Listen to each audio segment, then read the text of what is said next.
Okay, thank you very much for this opportunity. First of all, I would like to say Bismillahirrahmanirrahim. Assalamualaikum warahmatullahi wabarakatuh.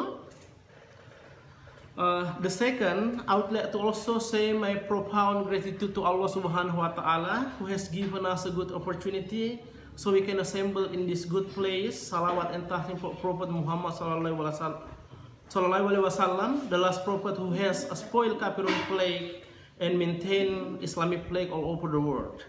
Okay, to make our time more beneficial and benefit, so I would like to explain about these materials, ESP, English for specific purposes that discuss about approach and practice.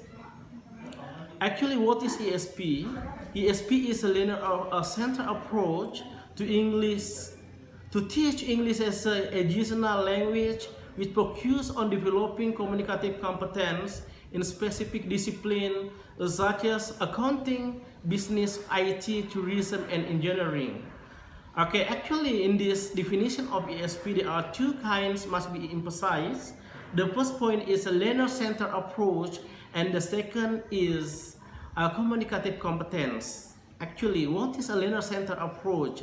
Learner-centered approach means students must focus on their needs. Actually means when we design the students' material, we must focus on the students' need. Okay, the second point is about text-based teaching and communicative learning, content-based second language instruction.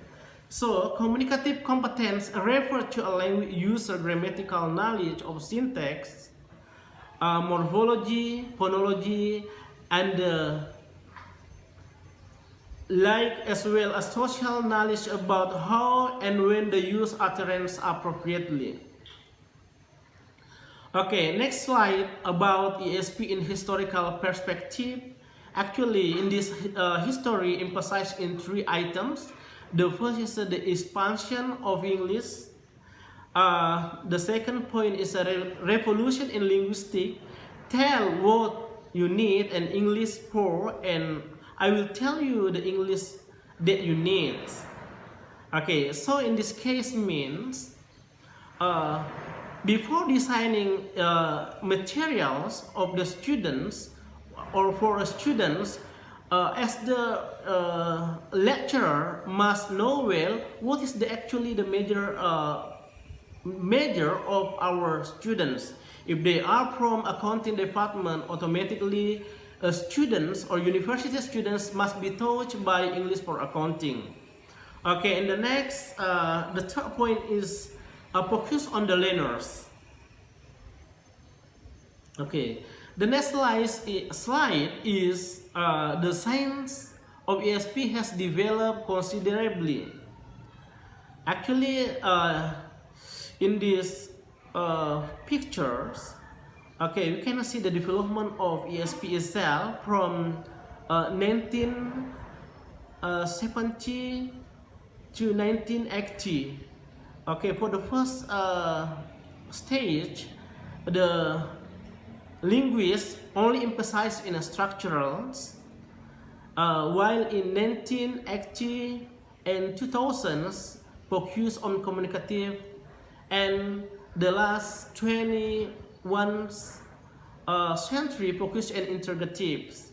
Okay, we can see the development of English itself. And the last point here is content-based ESP and EAP. Okay, in the last point here, in 21st century and English teaching paradigms construct and formulate all contents of material must be based on needs analysis of the students. Okay, next slide about a characteristic of ESP. ESP is designed to meet a specific needs of the learners related in content to particular discipline, occupation, and activity focused on the language appropriate. Okay, we must design ESP material with appropriate label. Yeah. Next slide about this is a subcategory of ESP. that introduced by Wattinson and Swatter. Okay, actually ELT is divided in three kinds. The first is EMT, EFL, and ESL. EFL can be divided also in two forms, General English and ESP. Okay, and ESP is divided in three kinds. Okay, the first is ESG, EBE, and ESS, and so on. Okay, actually, what is the objective of teaching and learning ESP? Okay, actually, the main objective of teaching and learning ESP is to provide the learner with communicative competence, which is operational knowledge of culturally and contextually embedded meaning systems. Okay, and then before we formulate or design ESP material, there are some basic principles of material development. Okay, the first is we have to consult the syllabus to identify the themes, sub-themes, and the objective that we are prescribed in it. Then we select some sources related to the themes. For example, we can get it from the book, magazine, newspaper, and other authentic materials. Okay, the second, material should be workable for the students and teachable for the teachers. Okay, in this case, I would like to emphasize that don't give the difficult things to the students, even for the teachers. Okay, the third point is material are relevant to the students' level and their real world. Okay, four, material should be suit the students' need and interest.